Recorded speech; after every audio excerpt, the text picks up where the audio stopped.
Okay, so our first problem is an interest rate swap. So yung interest rate swap is a kind of hedging relationship. Okay? So, paano ba tayo nagkakaroon ng hedging?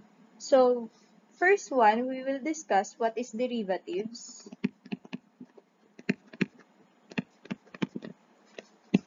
Okay. So, derivatives is a financial instrument. So, it has three characteristics.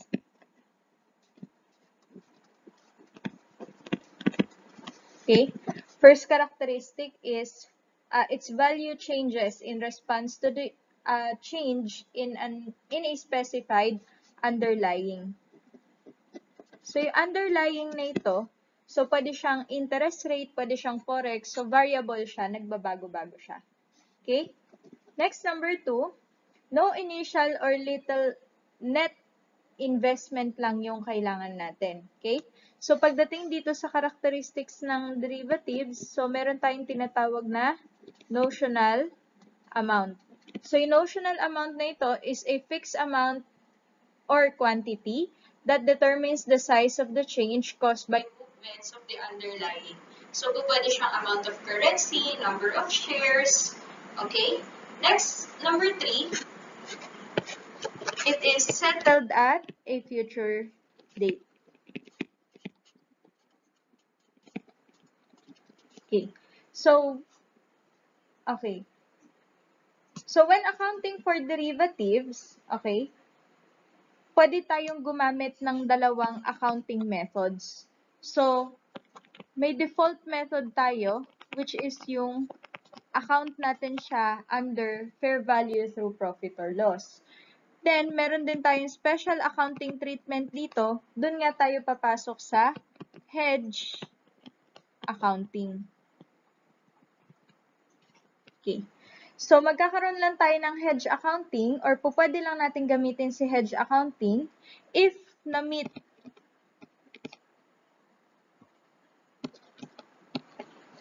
specific criterias are met.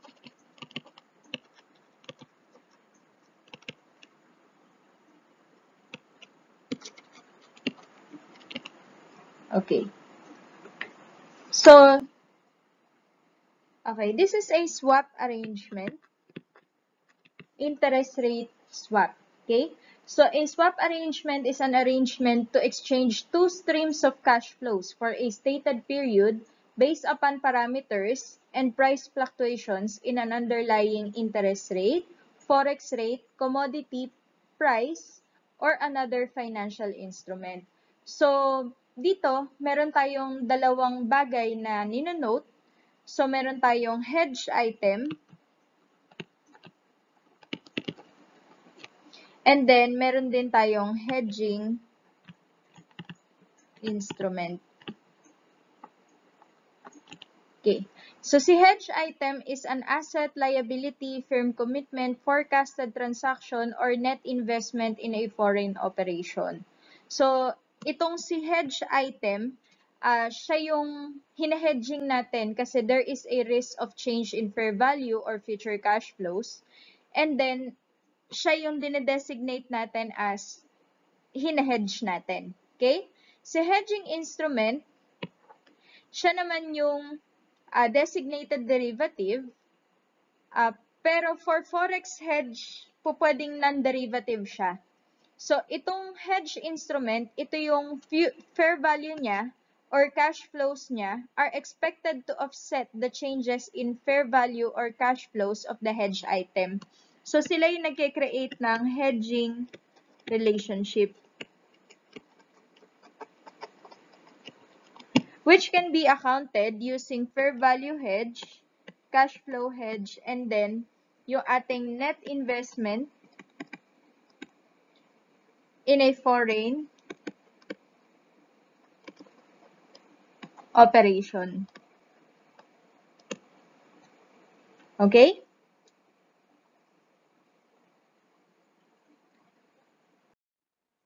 Okay, so in this problem, sabi dito, on January 1, 2021, Timberland Bank received a 5-year, 5 million loan bearing an interest rate equivalent to T-bill plus 5%.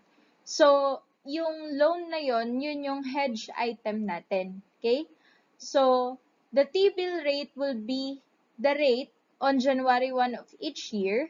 So, the interest is payable at the end of each year while principal will be repaid on December 31, 2025. The T-bill rate on January 1, 2021 is 3%. In conjunction with this loan, Timberland entered into an interest rate swap. Okay? So, yung interest rate swap na yun yung tinatawag nating hedging instrument with a finance company. So, under this arrangement, Timberland will be paying finance company 8%, while the finance company will be paying Timberland T-bill plus 5%. The swap payments will be made every December 31. On January 1, 2022, the T-bill rate is 5%, while on December 31, 2022, ang T-bill rate natin is 2%. So, ganito yung mangyayari. Okay? Okay. So, meron tayong bank, which is si Timberland Bank. Okay. So, meron siyang utang sa creditor.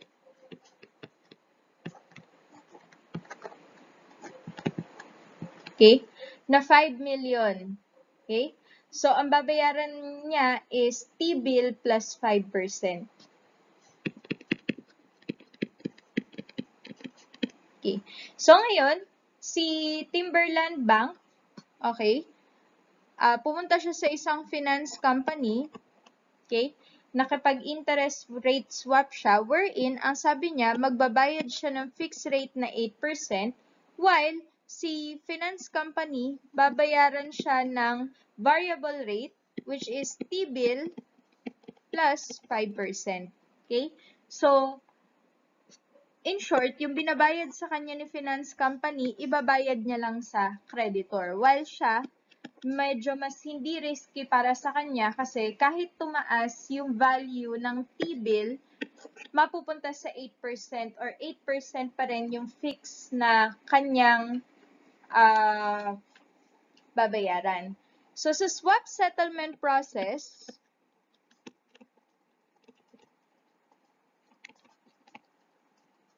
okay, it is done in 3 steps.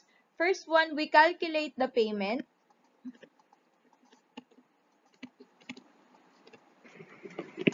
Of the obligation of each party through the life of the swap arrangement. The second one is we determine the variance. Okay, we determine the variance between the two amounts. And then number 3, the party whose position is improved. Okay, by the swap arrangement pays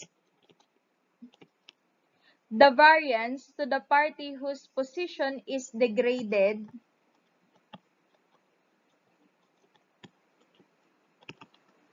by the swap arrangement. So, pag mas mataas ang makukuha mo or mas mataas yung nakuha nating interest, magbabayad siya doon sa mas mababa. Okay? So, we have the hedge item, which is in loan. And then yung hedging instrument, which is yung swap. Okay. So, pagdating dito, in 2021, okay, ang rate natin is 8% kay hedge item, while kay hedging instrument, kasi naging ano siya, the T-bill rate will be 5%. Okay? So, the T-bill rate will be 5%. So, mangyayari, we have 10% sa 2021. So, 8% multiplied by 5 million, we have 400,000.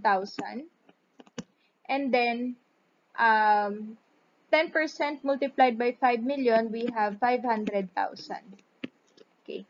So, ibig sabihin, we will receive 100,000. Okay. Kasi mas maganda yung posisyon ni hedging instrument. So, si hedging instrument will pay the hedge item or will pay us 100,000. Okay? So, in 2022, okay, so ang rate pa rin natin sa hedge item is 8%. And then kay hedging instrument, we have 7% kasi 2% na lang siya on December 31, 2022. So, mangyayari, we have 400,000 still for hedge item. And for hedging instrument, we have 350,000. So, we have 50,000. Paying naman tayo ng 50,000. Okay? So, pagdating dito, itong 100,000 and itong 50,000, that will be the basis of your derivative asset or liability. Diyan tayo nagre-recognize ng unrealized gain or loss sa ating other comprehensive income. So, ang gagawin lang natin, we will get the present value factor, okay?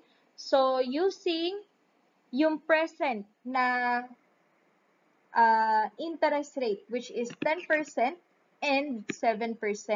So, 10%, ang remaining number of years na lang at the end of 2021 is 4 years. So, magiging present value factor natin is 3.1699. So, ang ating derivative asset or liability for the year 2021 is 316,990. While, for 2022, ang sabi dito, so we have 3 years na lang and 7%. So, 2.6243. So, ang total natin is 131,215. Okay? So, first one, determine whether the hedge is a cash flow or a fair value hedge. So, ito ay cash flow hedge. Okay? Kasi, syempre, pinag-uusapan natin ay cash flows. And then, na-note natin that it is 100% effective. Kasi, yung T-bill plus 5% na ibabayad natin doon sa creditor natin, that will be recoverable doon sa ating hedging instrument. So, number 2, we need to prepare all the necessary journal entries in the books of Timberland in 2021 and 2022. So, on January 1, 2021, okay, ang entry natin is debit to cash and credit to loans payable for the amount of the loan of 5 million. Okay. On December 31, 2021, we need to pay the fixed or the interest for the loan, which is debit to interest expense, and then credit to cash, which is, nung time na yon, sabi dito kasi, di ba, January 1 of each year. On January 1, 2021, 3% ang T-bill natin, plus 5%. So, we need to pay 8% of 5 million doon sa ating creditor, which is 400,000. Okay? And then, we will recognize a debit to derivative asset or liability, and then credit unrealized gain or loss in OCI na 316,990. Okay? So next, on December 31, 2022,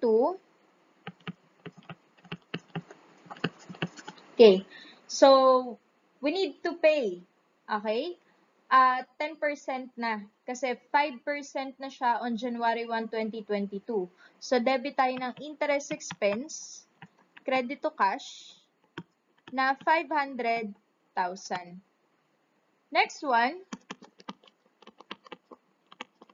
Okay, next entry natin is, syempre, okay, yung payment na 100,000. So, debit tayo ng cash, credit derivative asset or liability na 100,000. Okay? Next, okay, debit tayo ng unrealized gain or loss, credit interest expense for 100,000. Okay? And then, kung iti-T account natin yung derivative asset or liability, nung una meron tayong beginning balance na 316,990. Nag-amortize tayo for 100,000. Okay? And then, ang ending balance natin is credit na 131,215. Okay? So, magkakaroon tayo ng adjustment sa ating derivative asset or liability na 348,205. So, ang entry natin for this is debit tayo ng, okay, unrealized gain or loss. And then, credit tayo ng derivative asset or liability for 348,205. Okay, so for requirement number 3, kailangan natin malaman yung derivative asset or liability.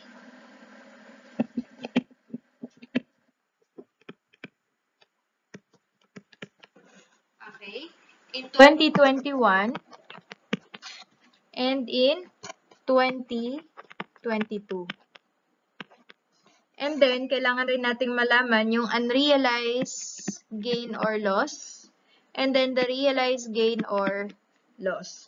So, for 2021, ang derivative asset or liability natin is 316,990. Okay, we have 316,990 na gain, and then 400,000 na loss. For 2022, we have 131,215. Okay? And then loss na 448,205. And then 400,000 na loss. Okay, so for problem 2, okay, forward contract foreign currency loan. So Megan Rose Cuisine operates a chain of fine seafood restaurants.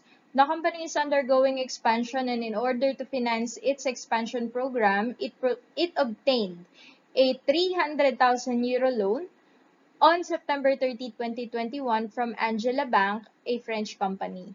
So the loan is payable on September 30, 2024. So meron tayong 3 years.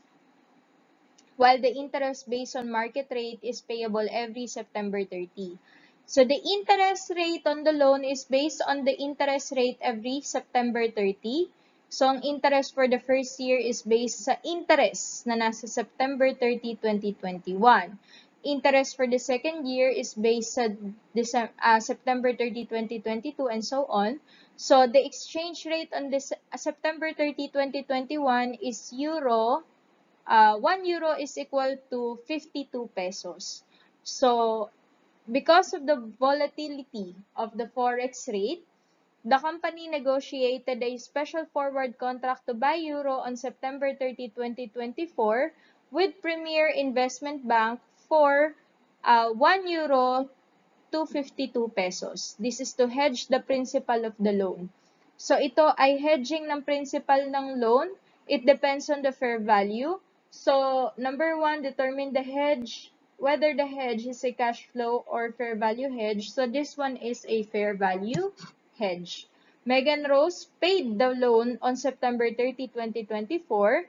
The forward contract was also settled on the same date. So, pagdating dito, okay, pagdating sa isang fair value hedge, okay, so we have the following steps. So we will recognize gain or loss on hedging instrument. Okay? So itong gain or loss on hedging instrument, pwedeng P&L, pwedeng OCI. It depends on the nature of the instrument. So, in this case, sa P&L siya. Okay? Number 2, okay, we will also recognize hedging gain or loss on hedge item. Okay? And it shall adjust the carrying value of the hedge item. Okay. So, yan yung gagawin natin when it comes to fair value hedge. Okay? So, prepare all necessary journal entries in the books of Angela Bank for 2021, 2022, 2023, and 2024. So, una, so for 2021, September 30, 2021. So, syempre, magre-recognize tayo ng loan, debit tayo to cash, credit loans payable, for how much? So, we have 300,000 euro multiplied by the exchange rate on that date, which is 52 pesos. So, we have 15,600,000. Okay. So, on September 30, 2022, okay? So, ang sabi dito, may interest na tayo, okay, na 7%. So, to get the interest na kailangan nating i-recognize, okay? So, meron tayong 300,000 na euro multiplied by the interest rate of 7% kasi 'di ba sa 2022 ang basis niya is yung rate ng September 30, 2021. So we have 21,000 euro and then ang i-multiply natin dito is yung exchange rate on September 30, 2022 which is 53 pesos. So ang interest na i-recognize natin is 1,113,000. Okay? So, we have a debit to interest expense and then credit to cash na 1,113,000. Okay. Next, sabi dito, magkakaroon tayo ng hedging gain or loss on the hedge item, adjusting the carrying value of the hedge item. Pagdating kasi dito, on September 30, 2022, ang euro natin is 53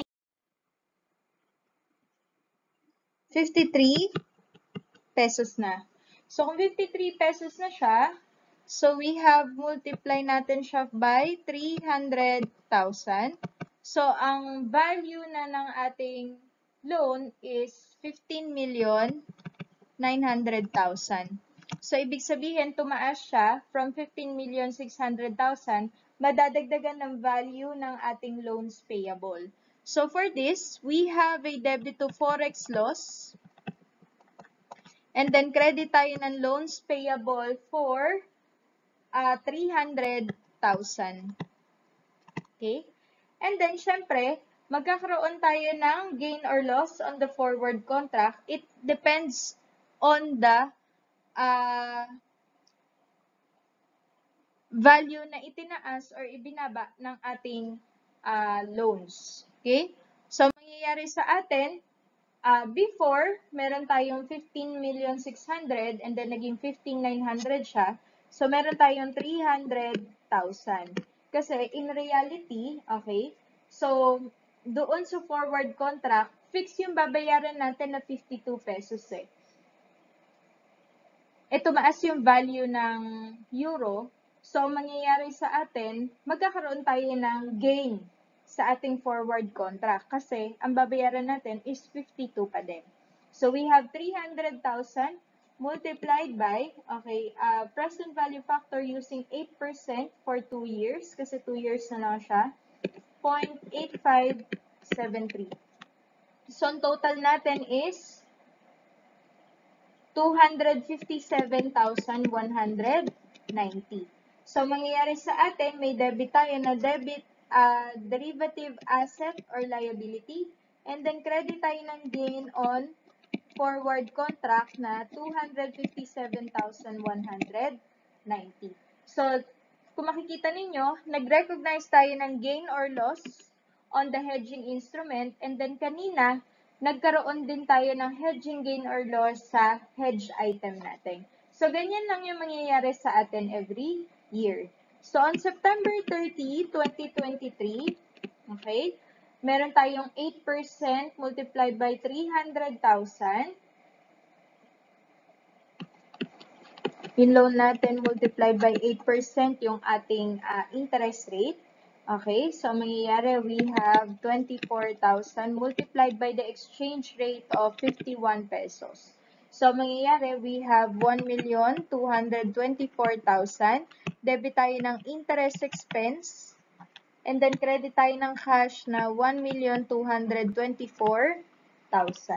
Next, Okay? Naging 51 pesos ang ating euro. So, we have 300,000 multiplied by 51 pesos. So, ang value na ng ating loans is 15,300,000. So, from 15,900,000 kanina, naging 15,300,000. So, we have 600,000 na gain, forex gain. So, debit tayo ng loans payable, credit, forex gain na 600,000. Now, si 600,000 less 300,000 kanina, so mangyayari sa atin, we have 300,000 na lang. That will be the basis of our derivative asset or liability. So, first, magkakaroon muna to or mag-amortize muna tayo dito. Multiply muna natin siya by 8%. So, meron tayong amortization dito na 20,595. So, debit muna tayo ng derivative asset or liability. Credit tayo ng interest income for the derivative asset or liability na 20,575. So, kung iti-T account natin si derivative asset or liability, before meron tayong value na 257,190. Nag-amortize tayo ng, before meron tayong 257,190. Nag-amortize tayo for, hindi, tama pala. 257,190. Nag-amortize tayo 20,575. Okay? Ngayon, ang magiging value, we have 600,000. Okay, yun less yung previously recognized natin na 300,000. So, mangyayari, we have 600,000 na lang, pero nasa credit side na tayo. So, 300,000 multiplied by the present value factor, ang gagamitin na natin is 6%, kasi 6% na ang ending interest rate natin for 1 year na lang, kasi 1 year na lang yung natitira, 0.9434. So, ang total natin will be 283,020. So, siya na yung balance, 283,020. So, magkakaroon tayo ng adjustment na 560,785. Okay? So, para entryhan yan, we have a debit on loss on forward contract. Naging loss na siya kasi 52 pesos yung babayaran natin, bumaba siya ng 51.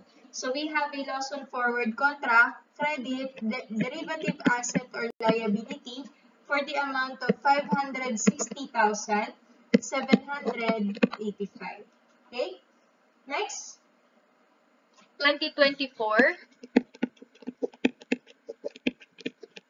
Okay. So, for 2024, okay, so we have 6% na for September 30, 2023.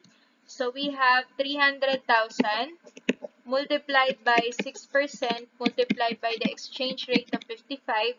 So, magre-recognize tayo ng interest expense of 990,000. So, debit tayo ng interest expense, credit cash for 990,000. Okay.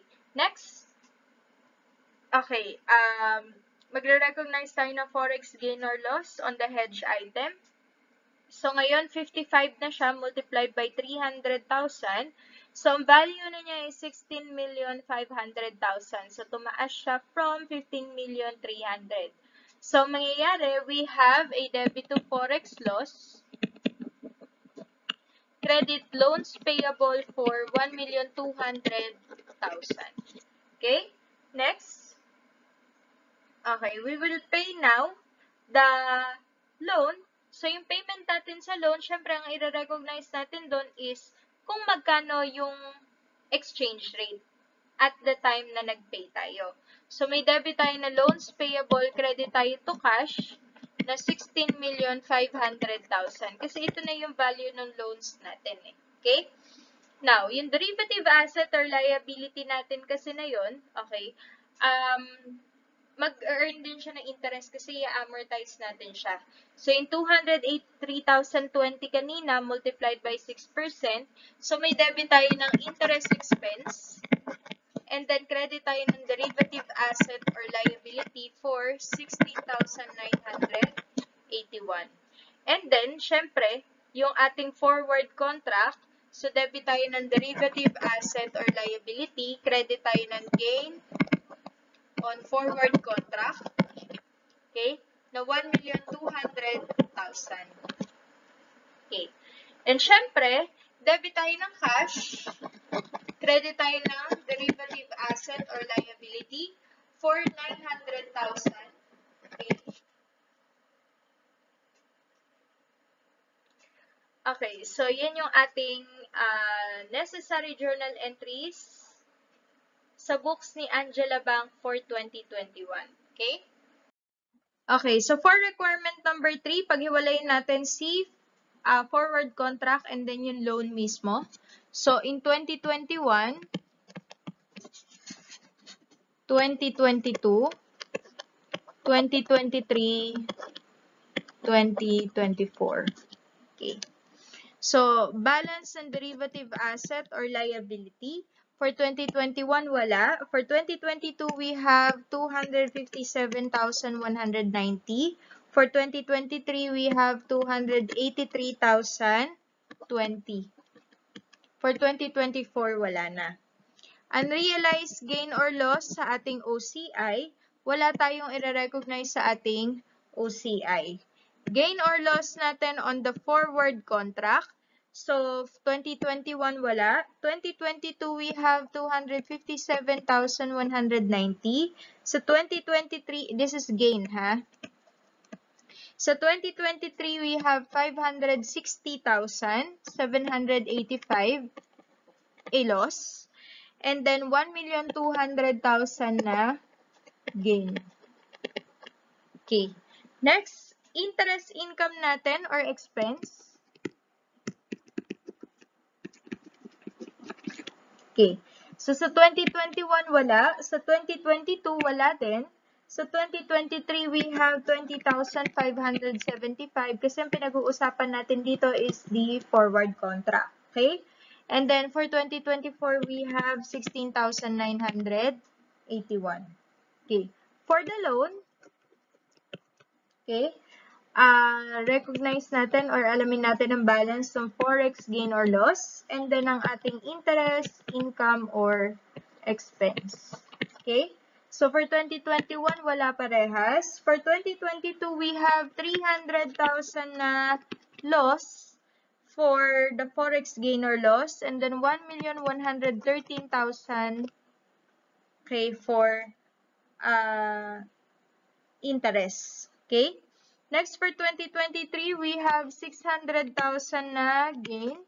And then for the interest, we have 1,224,000. So for 2024, may loss tayo na 1,200,000.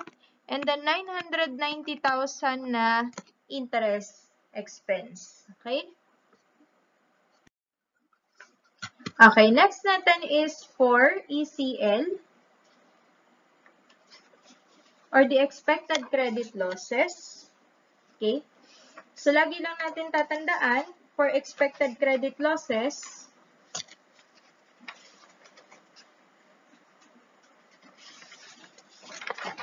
okay, so for expected credit losses, ang general approach natin dyan, okay, is we should recognize a loss allowance for expected credit losses on a financial asset. Usually, ito ay OCI or amortized cost, a lease receivable, a contract asset, or a loan commitment, and a financial guarantee contract to which the impairment requirements apply. So, at each reporting date, an entity shall measure the loss allowance for financial instrument at an amount equal to the lifetime expected credit losses if the credit risk has increased significantly since initial recognition. If not, the entity shall measure the loss allowance at an amount equal to 12-month expected credit losses. Okay?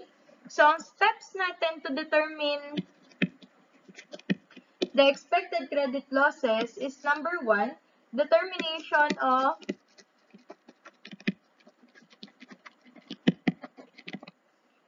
significant credit risks.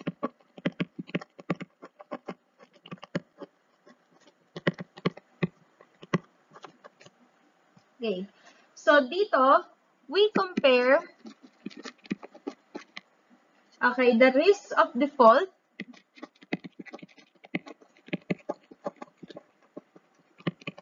at FS date and initial recognition. Okay? So, for special cases, kapag may modified financial assets ka,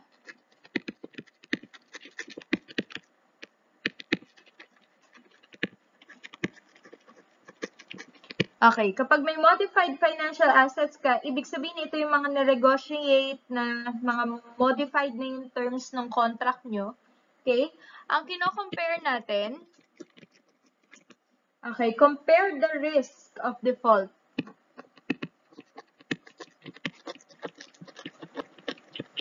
At financial statement date.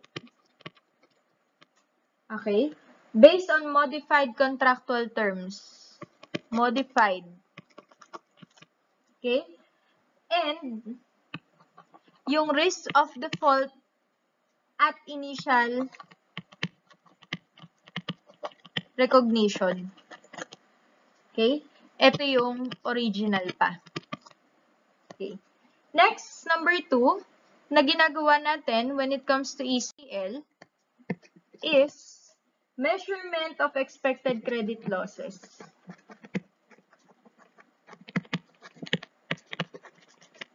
Okay. How do we measure the expected credit losses? So, first one, pwede siyang unbiased and probability weighted amount on possible outcomes. So, pwede tayong gumamit ng probability. Number 2, pwede rin tayong gumamit ng time value of money.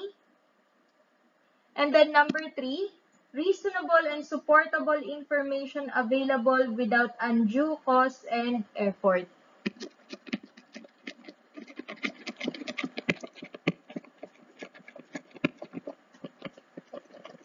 Okay. Ganyan tayo nagre-recognize ng expected credit losses. Okay? So, problem number 3. The North-South Bank had the following balances of loans and receivables. So, meron tayong corporate lending, consumer lending, residential mortgages, small business lending. Okay? And the beginning balance of allowance for credit losses.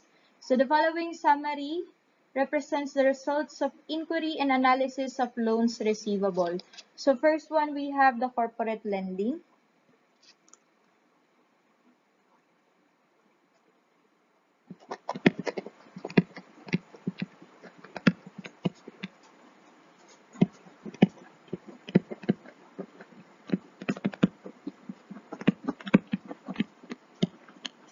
Okay.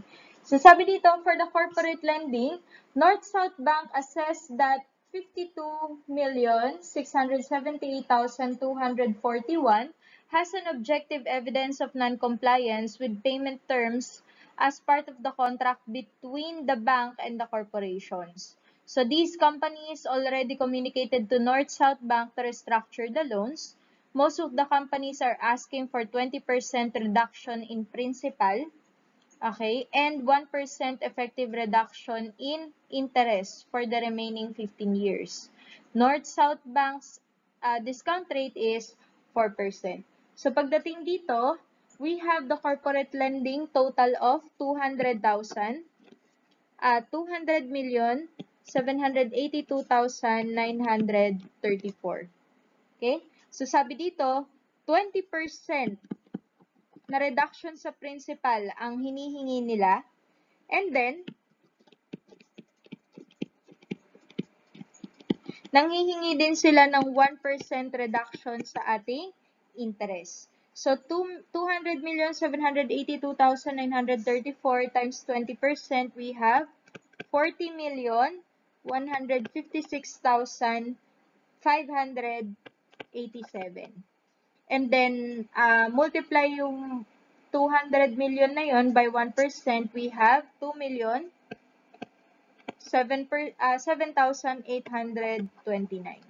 So, in total natin, we have 42,164,416.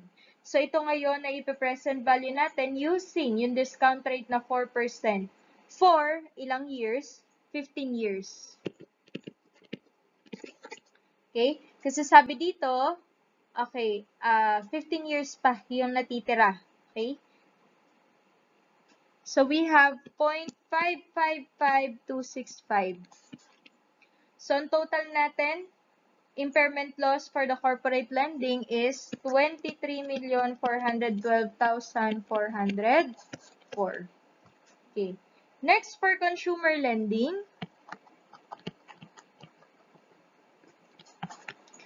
okay, sabi dito, North-South Bank Credit Department assessed that about 25% of total loans are underperforming.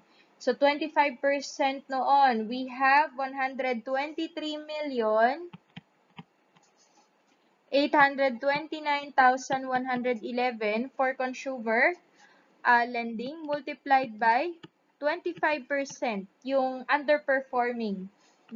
So, in total natin, we have 30,957,278 multiplied by the present value factor using 4% pa rin because that is the discount rate for 10 years.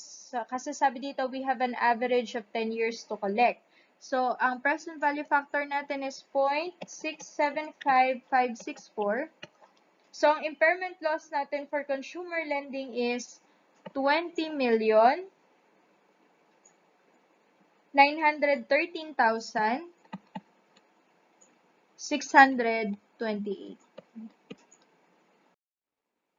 Okay, next. Residential mortgages. Okay, residential mortgages. The residential mortgages are collectible in average of 15 years. So, kung i-present value natin ito, so 15 years ang gagamitin natin, of which 30% of the entire balance were approved within the first year of the quarter. So, ibig sabihin, ito ay new loans. The bank's policy for residential loans, based on previous assessment, states that the default is expected at 5% for the next 12 months. Okay, based on prior experience, using the average of 15 years lifetime for loans, about 10% of the total loans are defaulted. So, the remaining 70% is classified as underperforming. So, kukunin natin yung percentage ng new loan and yung percentage ng underperforming.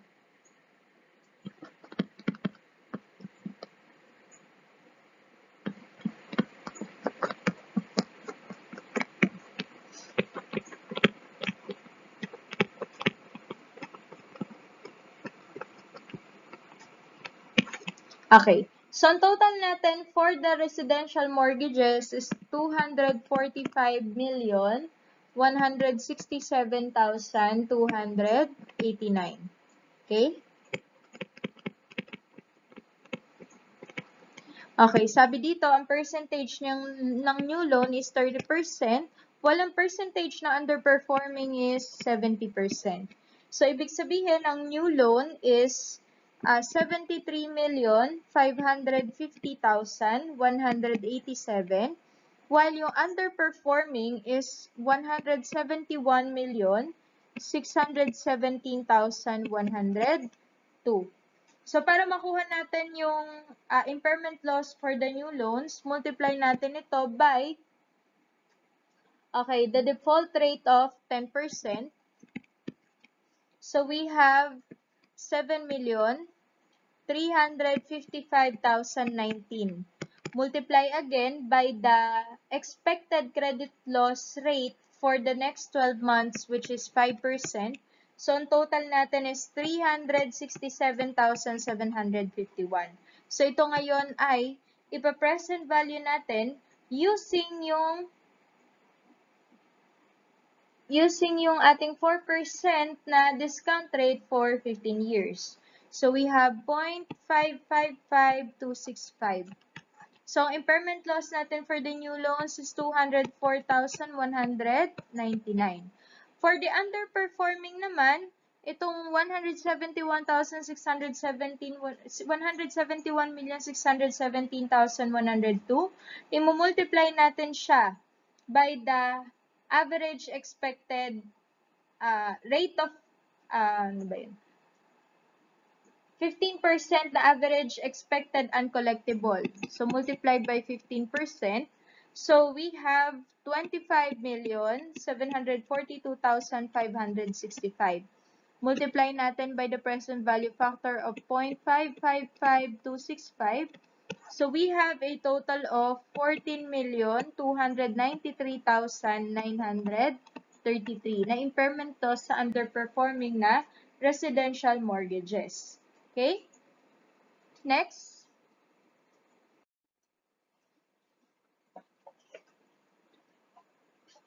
Okay. So, for the small business lending,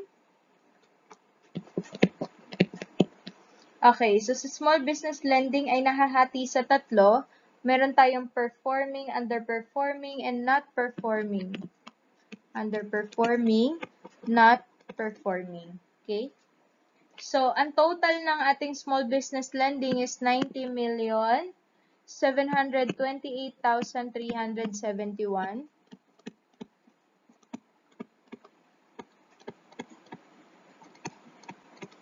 Okay. Multiply natin by the percentage. Sabi dito, 70% ay performing, 20% under, 10% not performing. So, ang total balance ng performing is 63,509,860. For underperforming, 18,145,674. And for not performing, we have 9,072,837. Okay. Multiplied by yung ating percentage of default throughout the lifetime, which is 10%, 30%, and 50%. Okay, total natin is 6,350,986, 5,443,702, and then we have 4,536,419.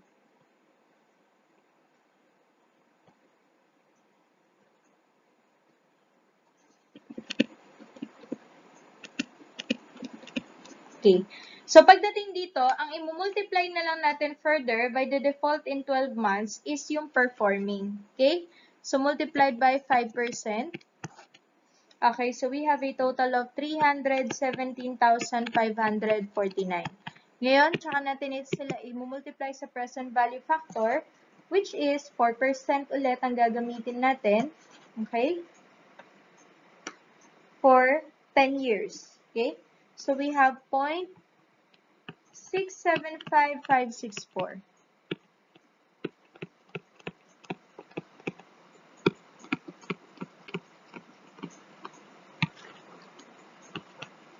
Okay, so total we have 214,525, 3,677,500, 3,677,570. Next, we have 3,064,642. So, ang total natin for impairment loss for small business lending is 6,956,737. Okay.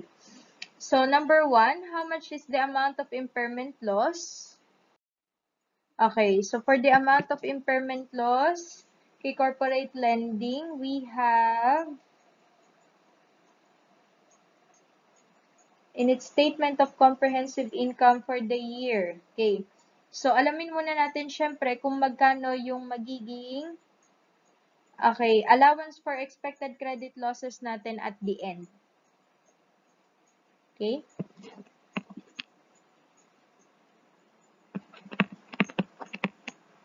So, beginning we have 31 million 892,735. So, kunin natin yung required balance. Okay? So, for corporate lending, so we have 23,412,404. For consumer lending, we have 20,913,628.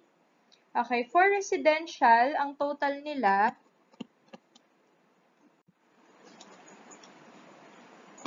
is 14,498,132. And then for the small business lending, so ang total natin is 6,956,737. So ang total impairment loss natin is 65,780,901. So 65,780,901. So ang ating adjustment is less 31,892 ay 31,892,735.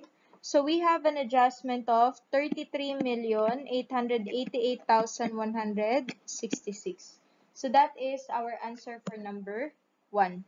For number 2, ang answer natin is yung total impairment natin na 65,780,901. So, amount of loans and receivables should North-South Bank report in its Statement of Financial Position. So, sa Statement of Financial Position, meron tayong balance na 660 million.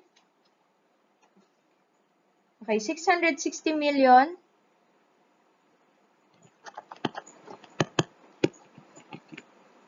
507,705 less yung ating allowance for expected credit losses na 65,780,901. So, ang ating i-recognize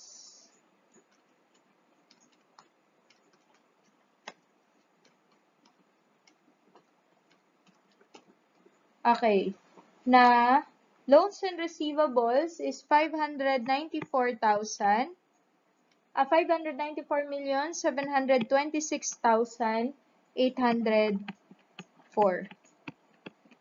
So, ito yung sagot natin sa number 3. Okay? So, number 4, what is your proposed adjusting journal entry related to loans and receivable? Debit lang tayo ng impairment loss. Credit lang tayo ng allowance for expected credit losses or allowance for credit losses na 33,888,166.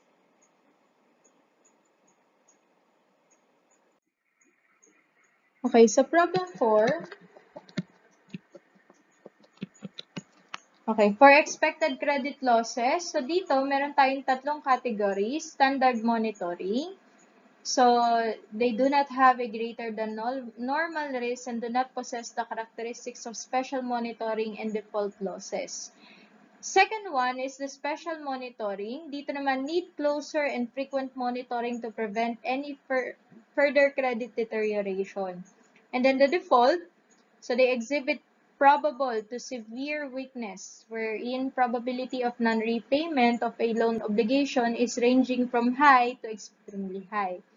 So the CPRM division is responsible for the overall management of the bank's credit risk. CPRM supports the senior management in coordination with various business lending and operations unit in identifying, measuring, and managing credit risk. So we have 3 loan categories: large corporate, personal, and self-employed micro entrepreneurs. So bawat isa sa kanila, okay, merong sariling ECL and may sariling amount. Okay? So, the policy of the bank is that the 12 months default for new loans is constant at 5%. So, dun sa new loans, meron tayong 5% na 12 months default. And then, doon naman sa lifetime, we have 10%. So for each loan category, we have an average lifetime. For LARCOL, we have 20, FAL, 15, and then SEME, 5. New loans during the current period were as follows. So itong new loans na to, sila yung papasok doon sa standard monitoring. Okay?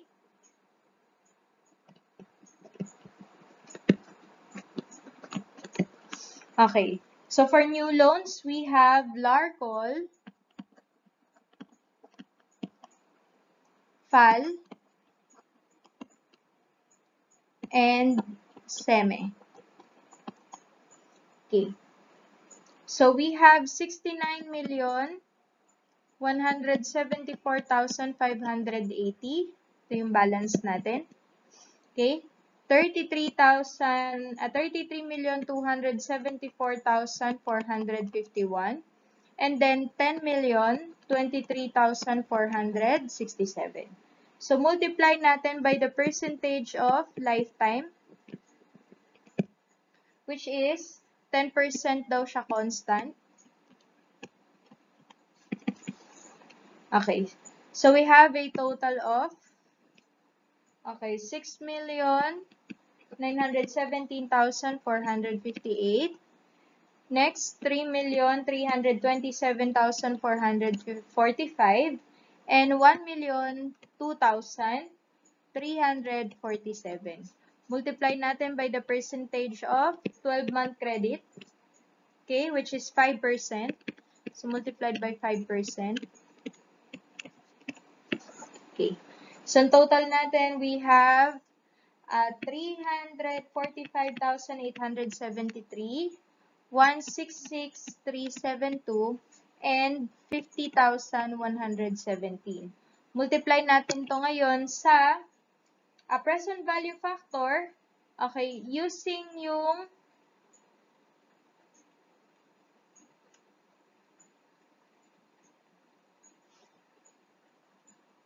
discount rate na 2%. Okay? Discount rate na 2% for the average lifetime kay LARCOL, 20 years, kay FAL, 15, and kay SEME, 5 years. So, mangyayari, we have 0.672971, 0.743015, and 0.905731. Okay. So, total natin, ECL natin for 12 months sa new loans is 232,763 for LARCOL. For FAL, we have 123,617. And then for SEME, we have 45,393. So, ang total niyan lahat is 401,772. Okay? Next. Okay, so account naman natin yung mga nasa stage 3 or yung mga default. Okay?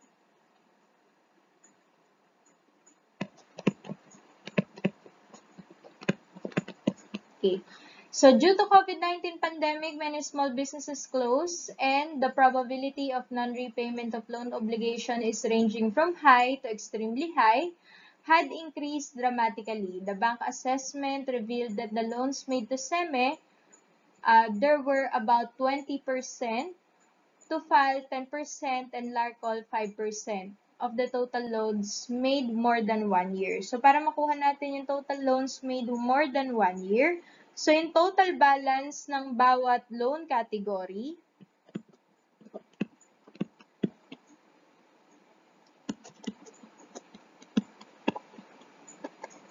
okay, which is kay LARCOL, we have 345,872,900.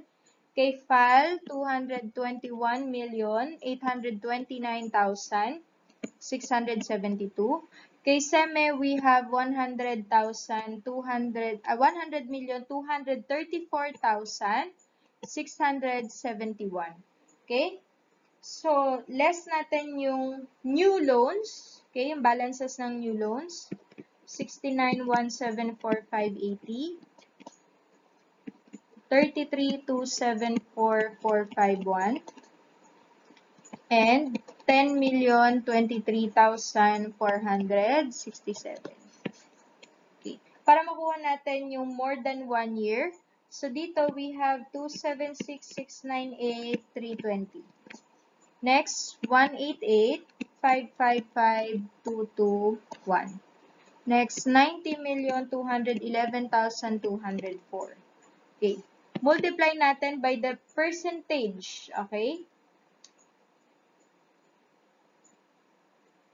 Okay. Ng bank assessment natin. Okay? So, we have 5% kay Larcol, 10% kay FAL, and then 20% kay SEME. Okay. So, dito we have 13,834,916. Next, 18,855,522. And then lastly, we have 18,442,241. Multiply natin by the present value factor. Same lang sa present value factor na ginamit natin kanina. 0.672971, 0.743015, 0.905731. Okay, total natin 9310502. Next, 14,009,000.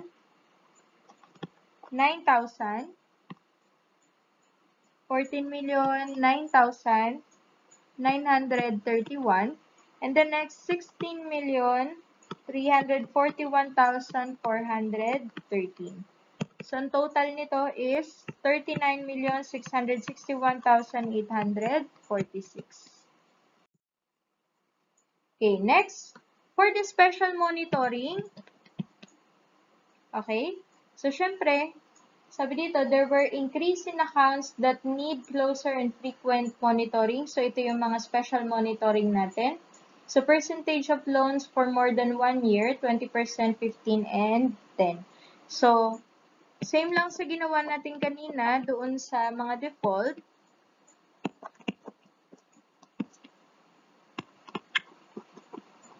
Okay.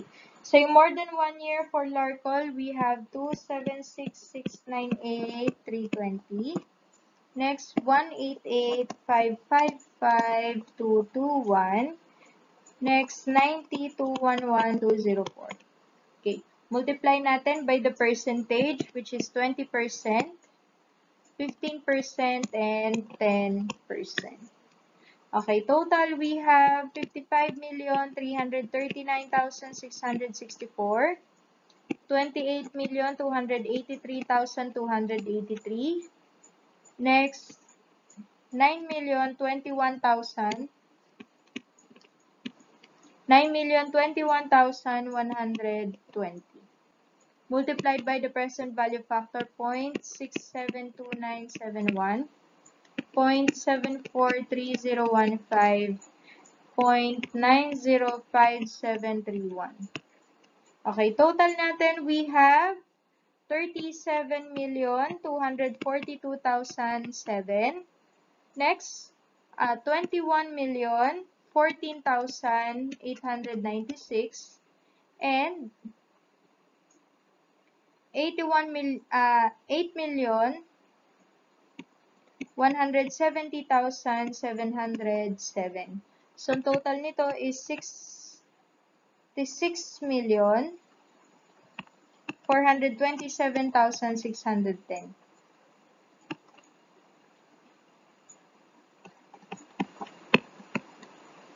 Okay.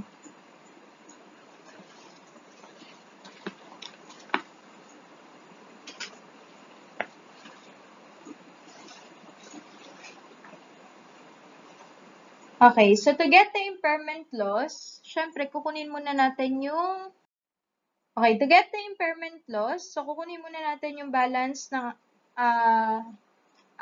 allowance for ECL. So para makuha yon, syempre we have the new loans or yung balance natin, yung allowance for credit losses natin sa standard monitoring. Okay, so standard ang total noon is 401,772. Next, for special, ang total noon is 3 million or 39 million 661,846. Next, for the default, ang total is 66,427,610. So, ang allowance for ECL natin is 106,491,228. So, para makuha natin yung impairment loss, so allowance for ECL, okay, ang beginning balance natin is 52,052,969. Ang required balance 106,491,228. So, ang ating adjustment is 54,438,259. So, yan yung ating impairment loss. The allowance for credit losses is 106,491,228. What amount should the loans and receivable amounts of loans and receivables should North-South Bank report in its statement of financial position? So for that, we have total receivables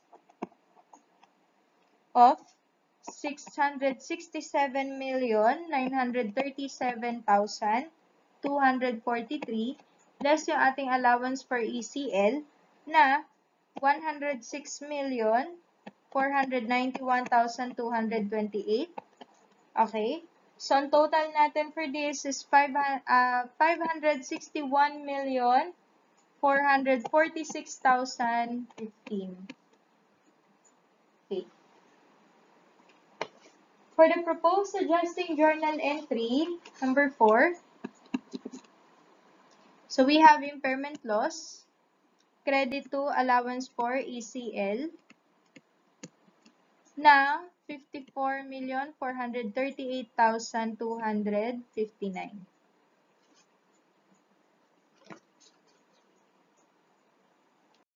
Okay, last problem, problem 5.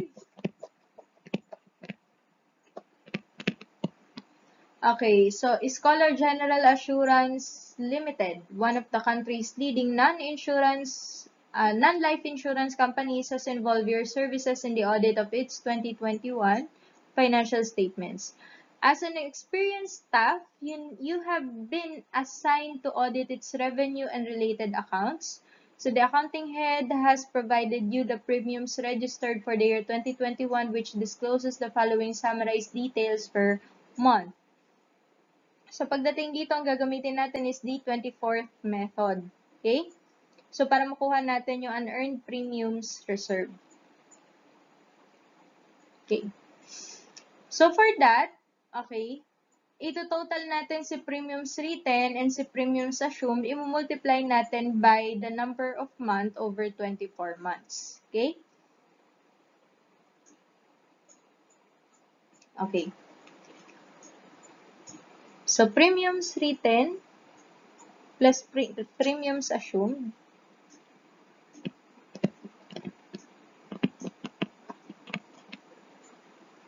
Okay, dito yung month. So, total. Okay. So, premiums written and premiums assumed for January, February,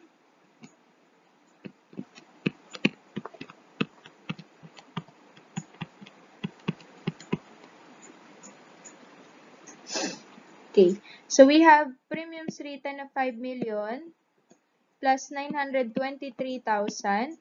So, ang total natin is 5,923,000. Next, 6 million. 1,500,000 ang assumed.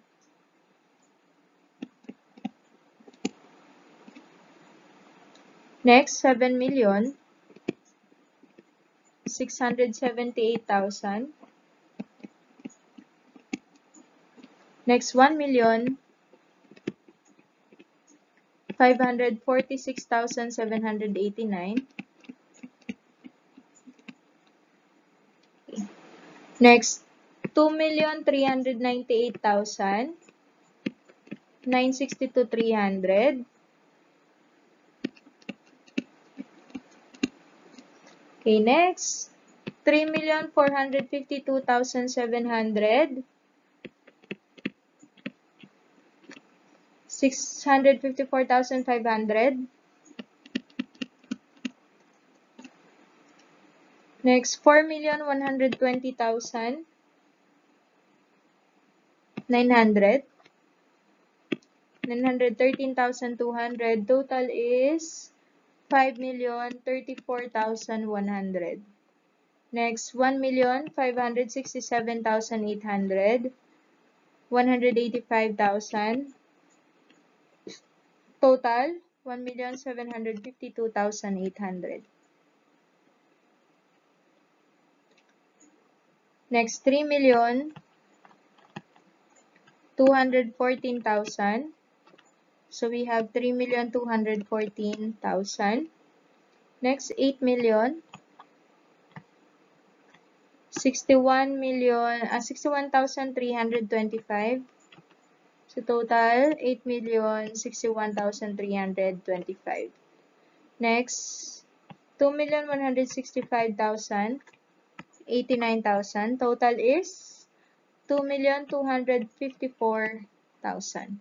So, pagdating dito sa 22, sabi sa December, meron tayong 22 million. Sabi dito, an unusual increase in the month of December.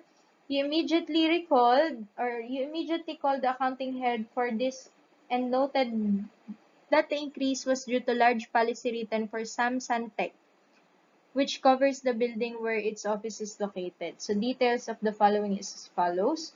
So, ito ay early booking, yung 17 million na yon. So, hindi natin siya i-recognize. Okay? So, i-recognize natin for December is 5 million lang. Plus 78,000.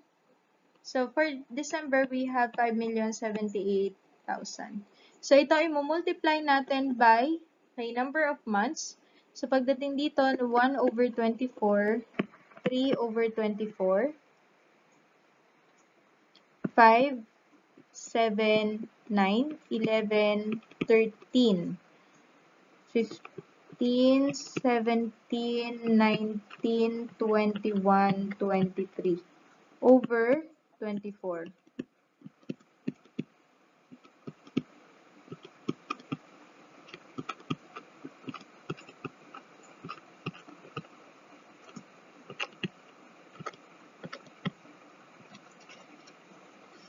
Okay.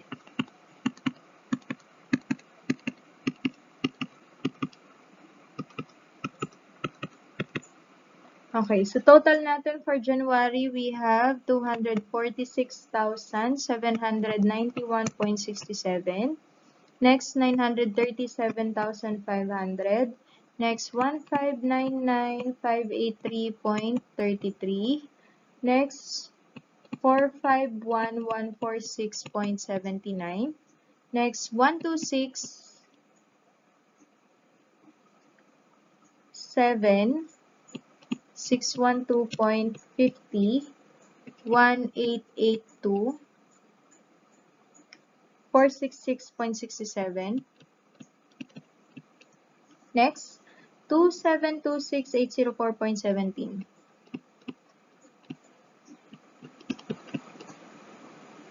Next, 1095500. Next, 2276583.33.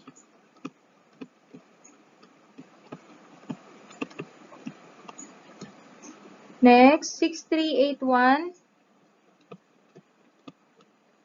882.29. Okay, next, 1972250. And lastly, 4866416.67. So, in total natin, we have 25,704,537.42.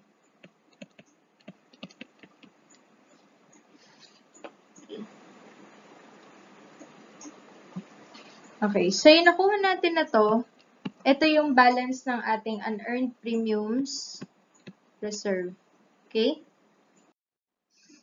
So, para makuha natin yung gross premiums written, number 1, so we have the direct premiums, which is yung total ng premiums written, 65,704,400.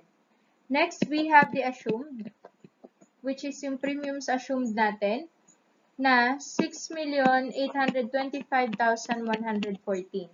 And then yung ating early booking na 17 million.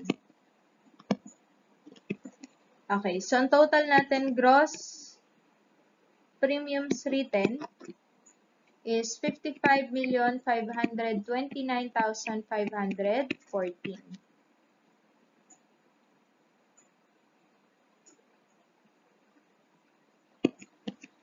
Okay. Next, number 2, gross earned premiums.